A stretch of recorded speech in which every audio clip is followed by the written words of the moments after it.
मानव समाचार, मानवता के हक में। घड्याळ तेच वेळ नवी म्हणत अजितदादांनी जो निर्णय घेतला, काल निवडणूक आयोगाने खऱ्या अर्थाने त्याला न्याय दिला, त्याबद्दल मी निवडणूक आयोगाचे आभार मानते। त्याचबरोबर सर्व कार्यकर्ते, पदाधिकारी आणि सगळ्यांचे मी प्रथमतः अभिनंदन करते। आमचे राष्ट्रीय अध्यक्ष उपमुख्यमंत्री अजितदादा पवार, राष्ट्रीय अध्यक्ष पटेल साहेब, त्याचबरोबर प्रांताध्यक्ष सुनील तटकरे साहेब, आमच्या महिला प्रांताध्यक्षा रुपालीताई चाकणकर, आपले जिल्ह्याचे नेते आदरणीय राजेंद्रजी शिंगणे साहेब यांच्या मार्गदर्शनात, नेतृत्वात संघटनेचं काम मोठ्या जोराने यापुढे चालणार आहे।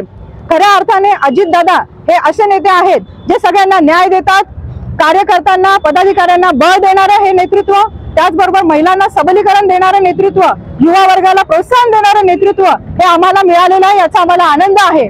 यापुढे घड्याळ तेच आणि वेळ नवी हा नारा घेत आम्ही सगळे काम करणार आहोत। सगळ्यांचं अभिनंदन आणि सगळ्यांचं धन्यवाद।